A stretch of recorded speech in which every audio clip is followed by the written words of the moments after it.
So what we hear a lot comes from people's fear of difference. A lot of the judgment that we hear, a lot of the stigma, the stereotypes and bias, it all comes from literal fear of difference. People are afraid of that. They've been taught to be afraid of difference. Autistic people need to learn to embrace our difference. It is what makes us epically successful. It is what allows us to thrive. What allows us to feel fully human, right? To experience our full range of emotions, to experience joy to its fullest, right? And all of those things is really learning to just embrace difference, period. You will end up surrounding yourself with amazing people who also embrace difference, autistic or not. Also, you stop judging yourself so much. It's enough. The world judges us plenty. We don't need to be judging ourselves too, right? And if we can stop judging ourselves, it's easier to kind of blow off the things that other people say, because we know inside that's not the truth, right? And nobody can shake you from your inner truth, right?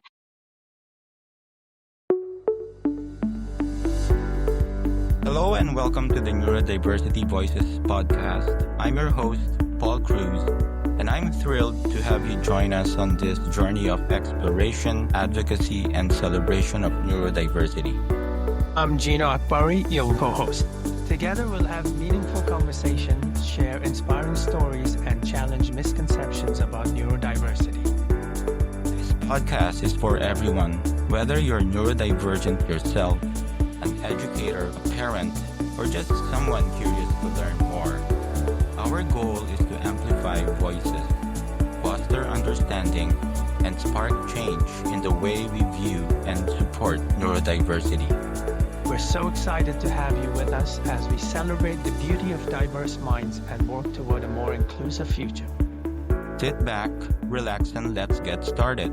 Welcome to the Neurodiversity Voices podcast.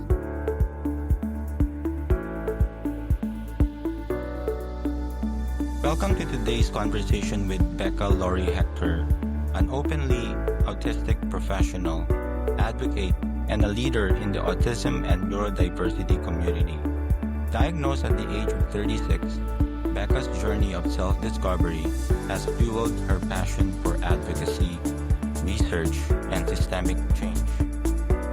Through her work, she addresses the challenges faced by autistic individuals, including stigma, ableism, and the barriers to leadership opportunities. Becca is the creator of the Self-Defined Living course, which empowers autistic individuals to design fulfilling lives tailored to their unique needs and strengths. Her groundbreaking research on autistic quality of life challenges traditional neurotypical measures and highlights the importance of including autistic voices in shaping policies and practices. As a consultant, Becca works with organizations to foster truly inclusive cultures that embrace neurodiversity and prioritize belonging. She is a firm believer in the power of community, collaboration, and valuing diverse perspectives to drive societal progress. Today, we'll explore Becca's personal journey, her insights into advocacy and inclusion, and her vision for a future where neurodivergent individuals are celebrated for their difference. Let's dive into this inspiring conversation. Welcome, Becca, to the show. Thank you. It's a pleasure to be here. Can you share with us and our listeners your journey of receiving your late autism diagnosis? I was somebody who had various and sundry challenges for most of my early life. I was challenged in school. When I got out of school, I was challenged by work. And somewheres about 33, I was on my 15th job in 13 years, and I'd really had enough. And what I did was I quit my last job. I went back to the apartment that I grew up in, climbed into the bed that I grew up in, and said, I'm not leaving my house. I became really suicidal, homebound, and isolated for the next 3 years. And simply by chance, I stumbled across autism in a journey to find out what was going on with my migraine headaches. And I found autism, and it was like discovering the missing link in all of the things we'd kind of gone through in my entire life. It made everything make sense. And after that, I pursued a formal diagnosis. At the time, I was not somebody who was very mentally well. And so I did not trust myself enough to do self-identification, and I sought out professional confirmation. And so that was that was going on 12 years ago now.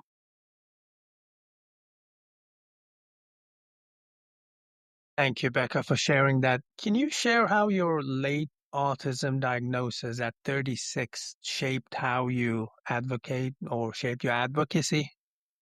Absolutely. So for me, the impact of my diagnosis and my identification is really the way I prefer to say it. The impact of my identification on my life was almost immediate, and it was also like a 180. So I explain it to a lot of people as like walking around in the world with one hand over one of my eyes my whole life. And then all of a sudden, somebody just took the hand off my other eye, and I had depth perception, and I had focus, and I had all of these other information that I had been missing out on my whole life. And that experience was very personal, but it was also very impactful in that it genuinely saved my life. I don't know if I would have been here much longer.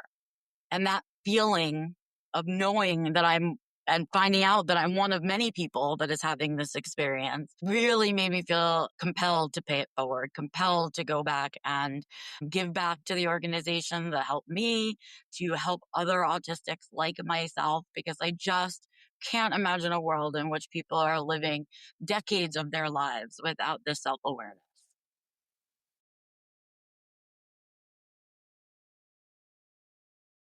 Why is it important to keep advocating in 2025? I would have had a different answer for you for this if you had asked me this in 2024.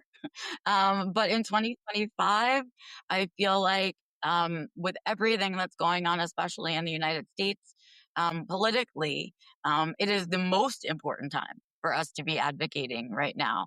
It is time for our voice to be as strong and as loud as it can be. It is important that all of our perspectives be heard, and that when the world is spewing lies in our direction, it's not the time to tuck our tails in and run away and hide. It's time to dig in, correct the information, share more data, create more, do more. And so that's why it's really important to keep advocating in 2020.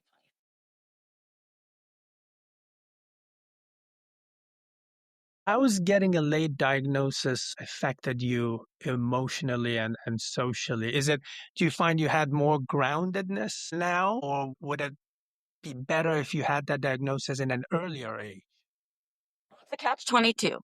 And I say this because my identification came in at a point in my life where it was over for me. I was done. I was out of energy for anything. And so it created a fork in the road for me where suddenly I had new information and there was the potential for things to be different. Up until that moment, I couldn't imagine it any other way, except for this awful way. That late diagnosis for me meant a couple of things. It meant growing up, I didn't get any of the supports that I needed. It meant that I received a lot of misinformation about myself from the outside world.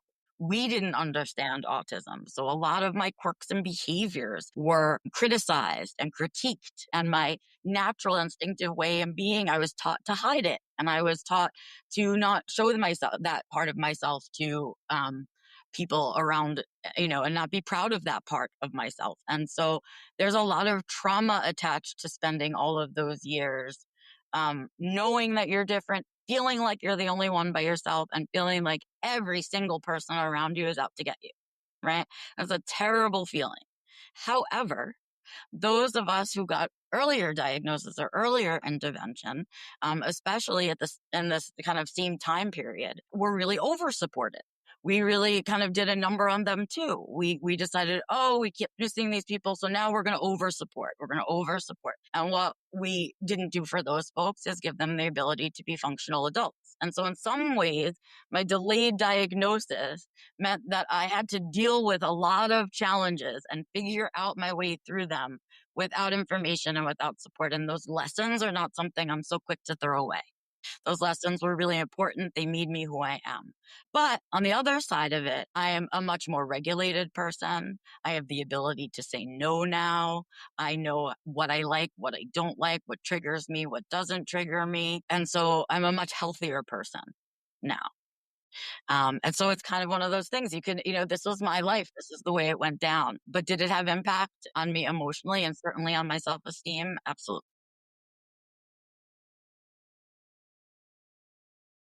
How has attaining your late diagnosis changed how you reflect on your childhood? Are there challenges you faced in the past undiagnosed that you reflect on now that you have your late diagnosis and new skills and supports to help support you? I don't know how else to say this except to say who I am right now is who little me needed desperately. And so I've become the grown up that I would have needed as a kid. And that to me is how I reflect back on my childhood.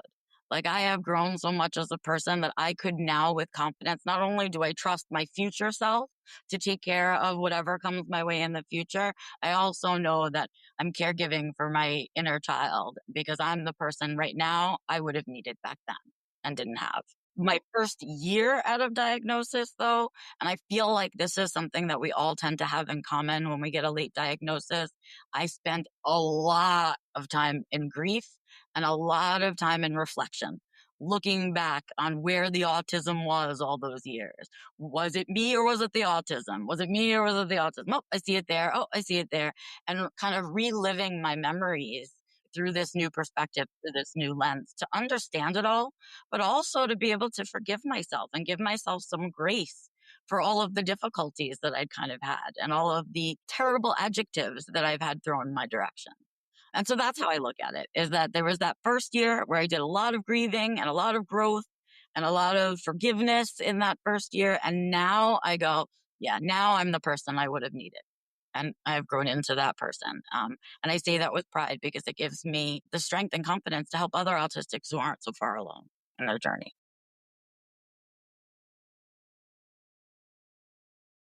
Tell us a little bit about how the stigma, bias, and ableism impact autistic individuals in professional settings. What can be done to address these issues?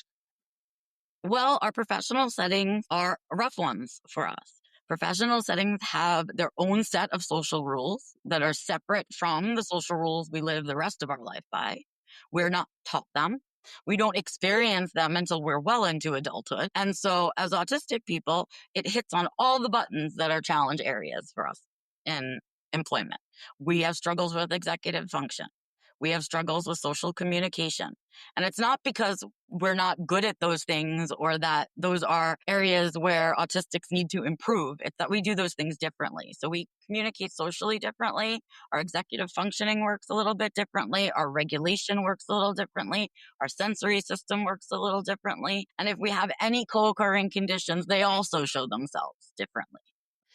So what that does in the workplace setting is it makes you stick out. And in the workplace setting, that's not always great. We've built our workplaces around this idea that a good employee is the employee that can do the same thing as the guy next to him. But wearing the same clothes and the same amount of hours during the day, we can all produce the same amount of work. And that's not fair. That's not how humans work. Autistic or not, it's not how we work. And so that's the beginning of those biases. Then over time, we've kind of collected these myths around autistic professionals. Things like we can't be leaders. We can't carry a full workload. We are expensive. We take up too much time from our managers. We need special treatment. None of which is true. And certainly all of that is never true about one person. But that's the bias and stereotypes that when we step into an interview, we're already facing because the interviewer, chances are, already has bias going on. And then those systems that we use to get us into jobs and then function in jobs were created with the neuromajority in mind and not with anyone neurodiverse.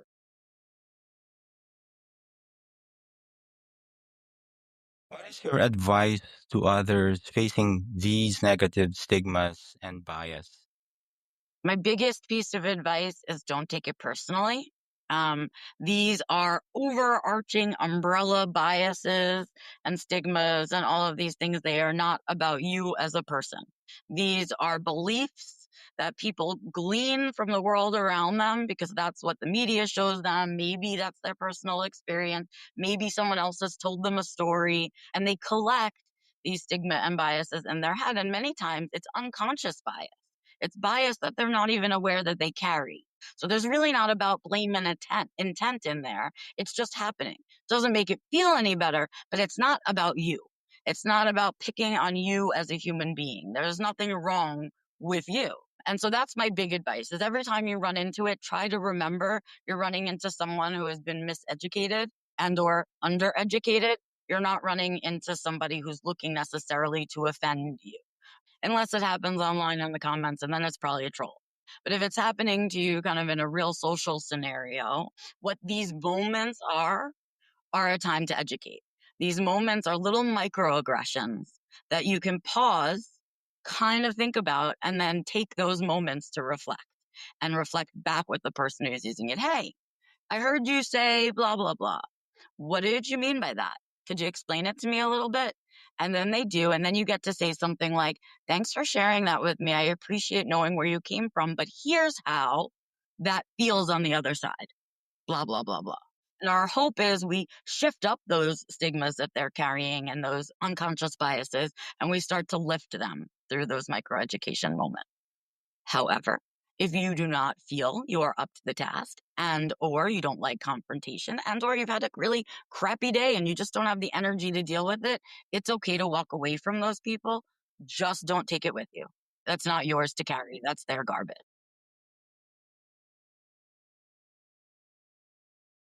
Amongst the ocean of things you've done, you've also created a course to help the community. Could you tell us a little bit more about, as it called, self-defined living? Am I correct?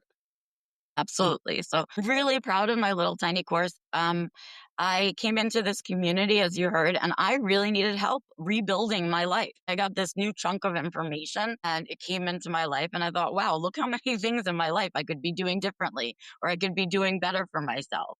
Anything from, which was the first thing that I did was I started online grocery shopping. I gave myself the reprieve of having to go through the sensory of the store, having to organize all of those things, forgetting something on my list, going back another day. All of those things were part of my norm for grocery shopping. And by giving myself permission to order that stuff online, and yes, it's a little more money, but it saves me gas, which brings back some of the money. And there's ways to justify it. What it is saying, I need to lighten my load of the things that are exceptionally hard for me so that I can spend more time doing the things I enjoy. And that's where I started. My problem was I didn't have any guidance. There was no guidance out there from other autistics before me to tell me how to do lifestyle design, essentially. How do I do that through an autistic lens? So I started looking at what the neuromajority has to look at, and that's personal development or self-help. And there was lots of information out there, but I just kept seeing the patterns and everything people were teaching. Coloring in the lines with different language and telling different stories. The main messages in all of those books were always the same. And I thought, this is what autistics need. We need the meat. Stop giving me your potatoes and your vegetables and everything else. Just give me the meat. Give me the action statement. That's what I, as an autistic person, need. So what I did was I created an entire lifestyle design course, personal development course that's self-study, virtual. Once you get it, you have it forever. You can use it over and over again. And its entire purpose is to help you incorporate the information from your diagnosis or identification into the life that you're living so that it becomes a thriving, authentic life, not a life where you're living you're supposed to, the things you should be doing.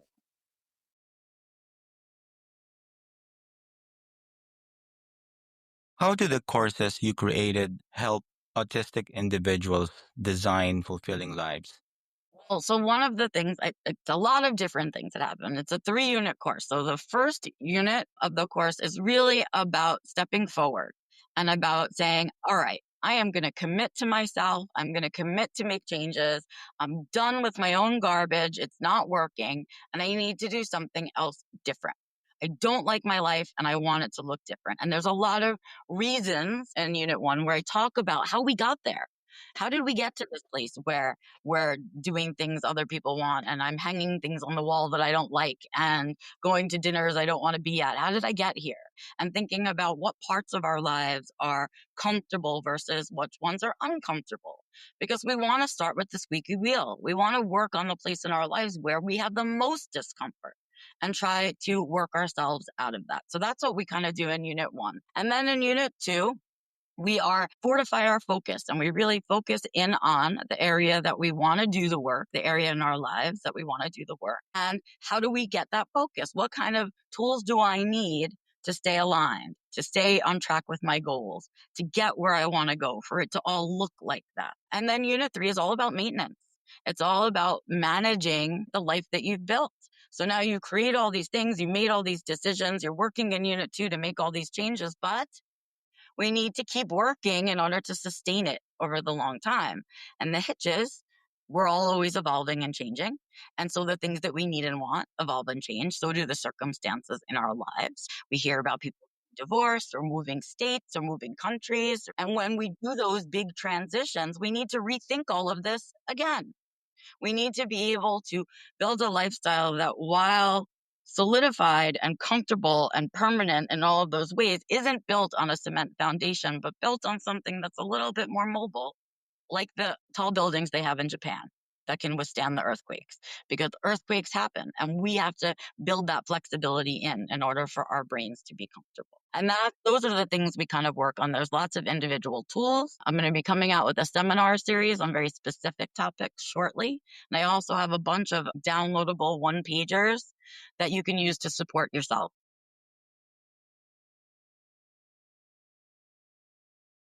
It's amazing to actually have someone do that groundwork and sort of like a GPS for them. Obviously, it's had quite a bit of impact on the community, your course, but have you gotten feedback from these courses? Has anybody told you how it has impacted them? Yes, I have actually keep in touch with many of my students. Some of my first students are still doing amazing. I have a lot of folks over internationally that have started their own businesses. I have 2 clients that have decided to move. It's all about where your life needs to be impacted. Other things that have happened, I had the Comic Relief Grant was given to Specialist Stern in Northern Ireland. I taught that as a group to the people at Specialist Stern on a grant. And what it's really done is sort of pushed me to do the research that I'm doing, because when I created this course, there was no way, you want to be able to say to people, you'll see the difference from when you started the course until the end. You want to give them that tangible proof that it's worth doing, other than these testimonials, right? But there's nothing out there that I can use. There's no tools out there by autistics for autistics to measure our quality of life. Nothing. All we have out there are what the neuromajority considers to be categories of quality of life, and they are different for autistic. So I said, I can't really say my course works unless I can prove it. And so I started doing some quality of life research that I'm working on as well.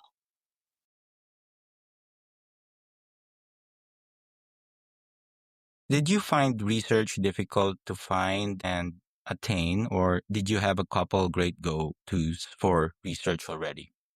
Well, as somebody without a PhD, getting into research is incredibly difficult. One of the ironies, I think, about research is that it lives within academia, which is its very own little bubble of functioning. And academia doesn't like to function and think outside of the way it functions. So it's very difficult to be an outsider who's not a part of academia and work within academia. That is hard. The other part is I don't have a PhD, but we are constantly being bombarded about community engagement in our community, right? We're constantly needing people to do the research on, to take the surveys, to do engagement. And our academic community is constantly saying, how do we engage? How do we keep long-term engagement, right? And one of the ways is to stop gatekeeping this research business. Because the truth is that most of the autistic research about autism started out anecdotally. We have known a lot of things in our community anecdotally that then the research went out and proved. So what we need to do is start listening more to the anecdotal. And that's kind of the space that I was coming from. I'm a disabled person. I do not have the privilege, financially or otherwise, to go get a further degree if I want to pursue research. That's a privilege that some folks have, that they can do that. But what I did was I saw an opportunity where folks were looking for, they were willing to fund early career researchers. And even though I'm not early in my career, I am in my research career, and not having a PhD is part of that.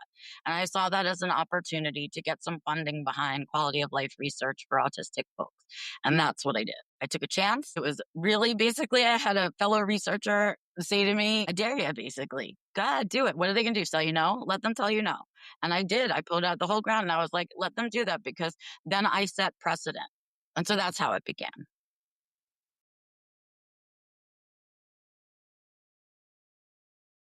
That's brilliant. So during your research, was there like an aha moment where you've had a significant finding where it was like, this is going to change the way I'm thinking about this? So many. I mean, I'm truly amazed by my community so much. My favorite moment from this very first phase of research is kind of a weird one, but I think my fellow autistics will understand. So one of the things that I was really curious about in this early phase of the research was, do autistics define quality of life? Like, what do we think that is? What is our definition of it? And also, kind of, what has been your experience with quality of life, kind of over the course of your life? And there was a little piece of me inside that said to my team at the time, I guarantee you we're going to find out that a ton of autistic people have never had the opportunity to think about quality of life, that they've never even been in survival mode so long, and for their entire life, they've never even had the privilege to pause and say, wait, I don't like this. I don't want it to be like this. This part of my life doesn't feel good. And that is what we found. We're continuously getting, this is what I think quality of life means, but I've never really experienced it, or I've never really had a chance to talk about it or think about it or even work on it in therapy. It's not nothing that anybody ever told me was important. And that has been my favorite takeaway and most significant takeaway, because what that does is it shows you how much time and energy autistic folks are putting into pure survival, that they can't even consider a life that they might be thriving in. They don't even have the energy to think about what that might look like. They're just trying to get through every day one at a time. And that to me is huge. You want to know where all of our suicide numbers come from? You want to know where all of our mental health co-occurs come from? You want to know where all the trauma comes from? If you never get to think about your quality of life and how to improve it, that's never an autonomous decision for you. That has been my favorite.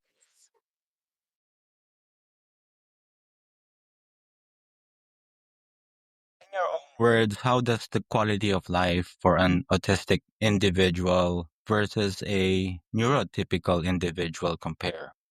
It's like, to me, it's comparing apples and oranges.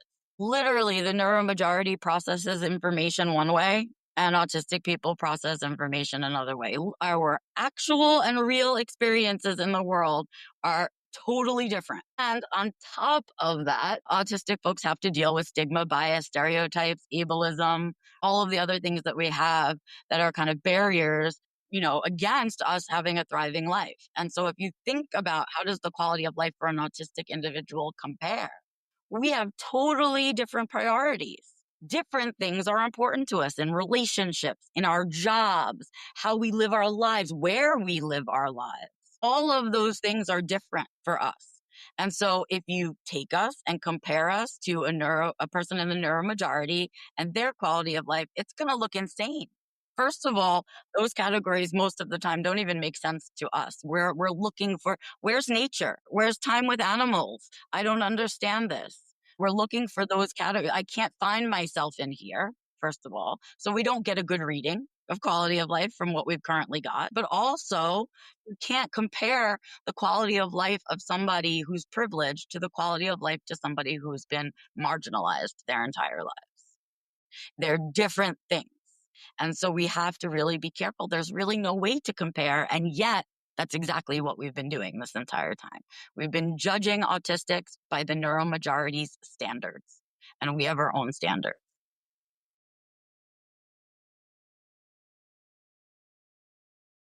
Amongst many other things, you also help organizations create, embrace, and prioritize creating a safe space for all neurodiverse individuals. Can you tell us a little bit more about that? We talked a little bit in the beginning about difficulties in employment. And some of the difficulties, some of the ways we can lighten the load for autistic folks out in our workplaces are really similar to the things that we can do in any of our shared spaces. So when I say shared spaces, I mean spaces where everyone goes, congregates, the bank, the gas station, the library. That's the same thing as our workplaces. Those are all shared spaces that we should hope as human beings the most amount of people get used out of and the most amount of people feel like they belong. Those shared spaces. And yet they weren't built with the most amount of people in mind. They were built for one kind of person in mind, for one set of standards. And that's what's going on. So what we need to do, really, what would be great to do is to knock it all down and start all over. It would be fantastic to be able to do that, but we're not going to be able to do that. So what we need to do is start thinking about the adjustments we can make in our policies and our systems and the way we function as a group team trying essentially towards the same cause in order for it to work for everyone. So instead of expecting the same work from everybody, we want everyone to be working on the thing they're good at, because that's how we get the best work from everybody. Making everyone show up at 9 a.m. doesn't make for great workers, especially if someone has to drop off their kid or they work in the nighttime and they need to start later or whatever. They need any amount of human flexibility in our lives. Our workplaces do not tolerate that. We do not tolerate difference. We do not tolerate flexibility. And those are the things that need to be built in. We are seeing that remote work has made a huge impact and lightened the load of a lot of people. We've removed transportation and overhead costs of businesses and all kinds of things by doing that. And similarly, when we add in other flexible arrangements, we will see that too. The truth is AI is here. It is coming for our jobs. So we better refigure out how we're going to run our businesses because we don't need someone to answer the phones anymore. And that's the truth.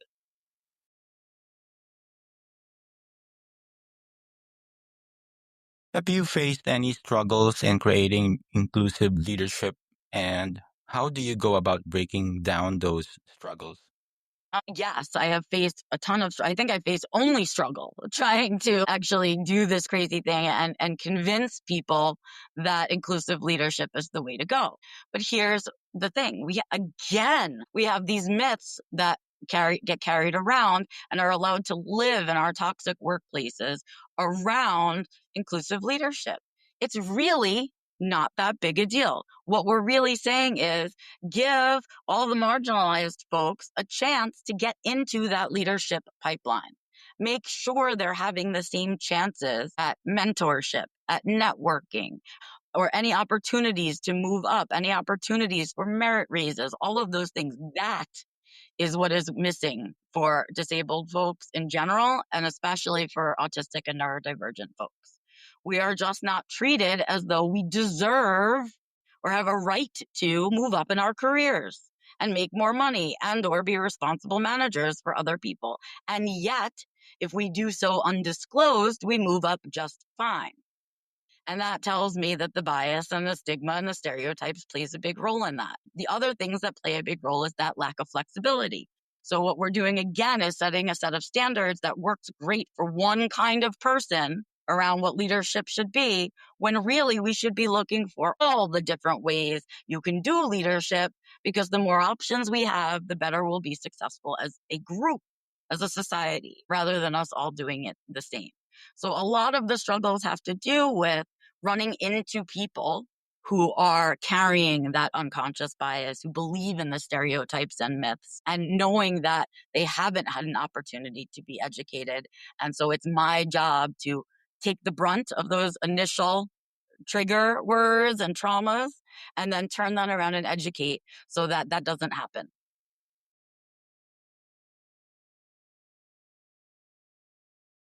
You just pretty much described the autistic glass ceiling.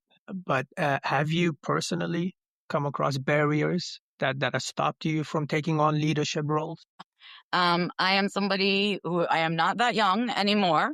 And soon we'll be facing ageism on top of everything else, on top of the misogyny, on top of the ableism. And now I'm going to get to deal with that. So, but the autistic glass ceiling is very real. There's some part, and we have research showing it, that the neuromajority genuinely, when they meet autistic people, do not like autistic people. It's immediate almost because we do things different. We socialize differently. We introduce ourselves differently. The whole thing, we function differently. And that, for some reason, is received very negatively. It's processed very negatively by the other parties. And immediately they take on the biases and that belief that because you're different, you can't do leadership. You'll never be able to sit in a funding meeting and pull that off. You'll never be able to get a proposal in on time with all the numbers. You'll never be able to schmooze and network the way that we need you to. So you'll never be able to move up. When the truth is that autistics, anyone who's been highly masked most of their lives, could schmooze the crap out of anybody because we're practiced at it. And so what's happening is people are limiting us by their beliefs of what we can do and what we are capable of simply by giving them this one information. So for me, I've opted to go this crazy road of being openly neurodivergent and a professional. It is not an option for me to not share that. It's everywhere. If you Google me, that's it. So it's not an option for me. And so I face it every single time. Every time I get a new client, I have to prove myself to them, to show them I know how to invoice. I have to show them that I will collect my dues. I have to show them that I can negotiate and that I can meet their needs. I have to do it all over again every single time. And currently, I'm in a semi-decision making role, but there's, a part of it that, is it really just a token role? Is it just a way to say, yeah, performative allyship? Because it's not really a leadership role. And so, yeah, I'm still running into it. My career may be stalled at this level for all I know. I may never get beyond it. I think we need more real information, real authentic information. Like, stop making TV shows about us and making characters that are all stereotypical and that aren't even autistic. There are ways that people can do that we can start to make those changes because it's really, the compassion comes after the education. So the compassion will get there if we educate first. But the education part is really painful for a lot of people because dealing with an uneducated person opens up a lot of wounds. Oftentimes we have to get defensive or take the blame. And so there are a lot of people for whom the education piece is, it's just not something that's a strength of theirs. And that's why we all advocate differently. People do all different kinds of advocacy. So if that's not your strength, again, it's not your job to take it on for the whole community. It's your job to take it on for you, or to find someone else that you can ask for help to take that stuff on.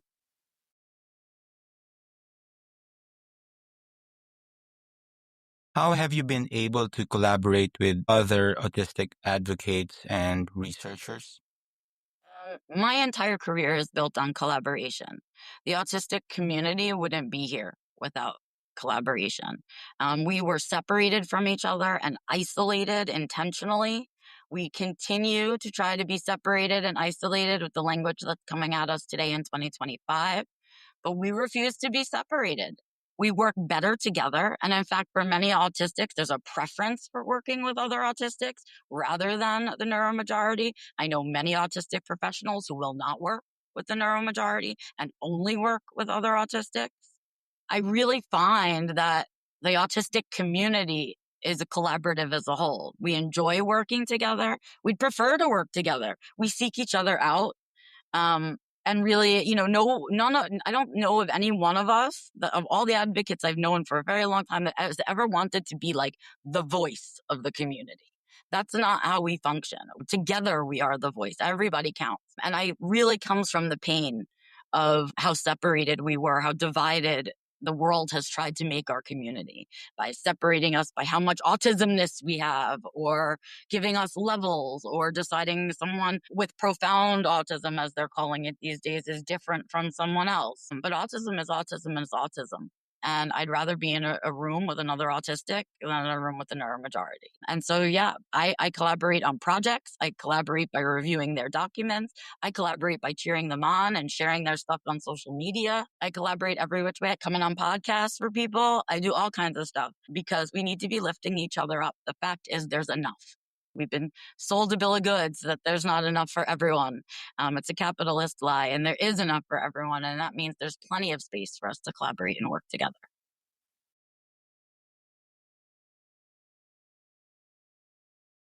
Thank you for emphasizing the importance of that collaboration. So let me ask you, what advice would you give to someone newly diagnosed as autistic and looking to build a fulfilling life? I would say that first year, be selfish. That is always my first piece of advice. Year one is be selfish.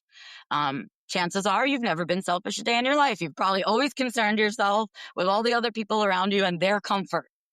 So you're going to stop that immediately once we have identification on board, and we're going to be selfish for a year, and we're going to go do a deep dive, info dumping into yourself is what we want to do. We want to become our own special interest and go through it.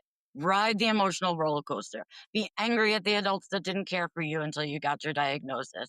Be, sad for little you who suffered for such a long time. Go through, figure out where, relive those memories, find the autism, because your early triggers are there. The early things that you've long forgotten are there, including your joys. Your joys are all the way back there too, before somebody told you no flappy hands and you have a weird interest. So they're back there. And that's what we need to do in that first year is go back and reclaim our memories through a different lens and give ourselves grace. Reclaim the things that have happened to us and understand them in a new way. And then reclaim ourselves and our triggers and the things that we want out of our life. Once you get to that space, you're ready to redesign. Once you're like, okay, I did the emotional work. I get it. I'm autistic. And now I'm ready to make some changes in my life so that it all makes sense together. So that I'm not doing things that make me crazy, that I'm not overexerting myself, and taking the time to ask yourself, what is quality of life? What is my quality of life?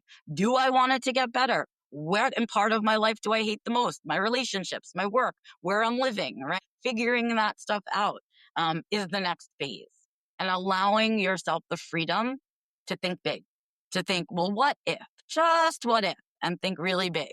Because most of us have never had that privilege. We're too busy trying to survive all the time. So one of the things that people have to learn is that there are some of us who will need care for the rest of our lives. Disabled folks will always need a support person in some way or another. But that is our truth for our lives. That doesn't make it the truth for our siblings, for our parents, all of those things. There is a time in our lives where those people fill that void, but it does not have to be forever. In other words, if you want your mom to just be your mom and you want to take away her caregiving duties and hire somebody to do those caregiving duties for you so mom can be just mom and stop nagging you, that's a fair thing to do. Also for parents, right? Autistics learn the best by doing and by seeing. So model what you want us to be learning. Model it for us. If you don't want us to need you forever, stop teaching us to need you forever. You need to start walking away. You need to start teaching us skills that are the ones that we'll actually need. So we're always going to need help. But what we need to learn is, how do you ask for help and who do you ask for help from? So those are the things that we can be doing when we're supporting neurodivergent folks. The other piece, I think, is, again, that education piece. Get to know your person. Each person with autism is different because every human being is different. We have different personalities, different challenges, all of those things. So if you truly love, and you're not just supporting a neurodivergent person, but you love your neurodivergent person, get to know their special interests. Try to get in on it with them. Try to find a shared special interest, even better. Get to know what our triggers are. Get to know what our safe foods are. That's how you buy us presents. That's how you get in with us. You show up to visit me after a long day with my favorite iced tea in a can. We are besties. I will be your best friend forever. So learn that about this person. We're the same people that show up with a pretty rock and go, listen, I saw this rock and I just take it. Like, we love it. It's a beautiful rock. That's what getting a safe food from someone else feels like for us. When someone says, oh, that's right, not only do you like this, but this is your safe food, I know it's going to make you feel better. Those are the things that make the difference between having a caregiver and someone who loves you. That's what somebody told me when I was raising my daughter. Don't protect her so much as prepare her. Yes, 100%, because we'll learn. We love to learn. We'll memorize what you teach us. We will use it for the rest of our lives, but we need very direct instruction.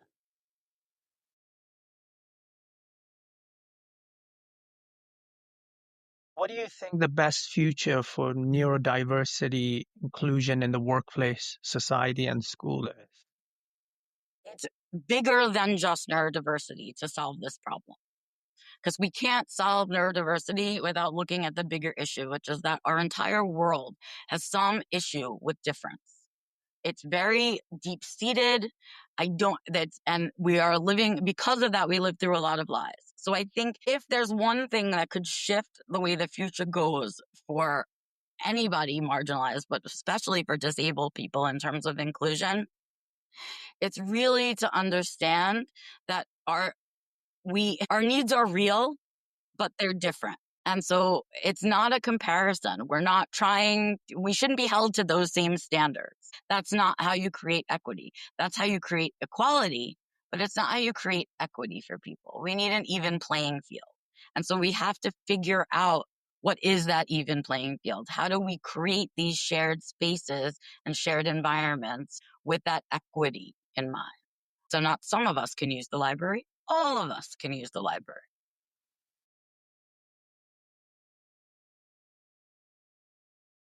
If you could erase one myth or misconception about neurodiverse people, what would it be, and what fact would you replace it with? There are so many, because if I could replace all, basically a myth is a lie. And if I could replace the lies with the truth, I would be thrilled. But I think the one that is close to my heart, and the one that I'm most passionate about, is that myth that autistic people can't be leaders, that we can't be managers, that we can't handle those roles of responsibility where we are the decision makers. I don't know where that comes from. I'm not sure what that's about, but I feel like it came from somebody who's never met an autistic person, because I think autistic people are fantastic leaders. We are logical thinkers. We tend to be able to separate our emotions from a practical decision that we have to make, while at the same time being incredibly empathic to the people that are around us, which is in fact a perfect combination for leadership.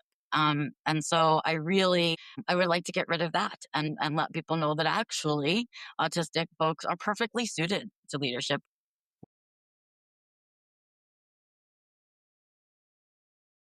What is the one key takeaway you want listeners to understand about embracing neurodivergence and living a fulfilling life? I think I'm going to stay where I'm at in the thinking around difference, which I really wish that autistic folks could really understand, that what people tell us about ourselves is not the truth of what we are. So what we hear a lot comes from people's fear of difference. A lot of the judgment that we hear, a lot of the stigma, the stereotypes and bias, it all comes from literal fear of difference. People are afraid of that. They've been taught to be afraid of difference. Autistic people need to learn to embrace our difference.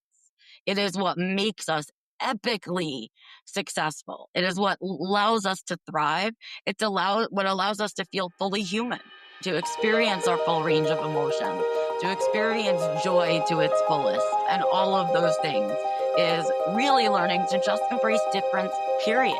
You will end up surrounding yourself with amazing people who also embrace difference, autistic or not. Also, you stop judging yourself so much. It's enough. The world judges us plenty. We don't need to be judging ourselves too. And if we can stop judging ourselves, it's easier to kind of blow off the things that other people say, because we know inside that's not the truth. And nobody can shake you from your inner truth. And so that's what I would say. It's really a message for other autistic folks out there, which is just, people are going to try to shake the difference out of you, and it is your job to hang on to that difference as, white knuckles, hold on to it, because it is the thing that sets you apart from everybody else. And we are all meant to be different from the guy next to us.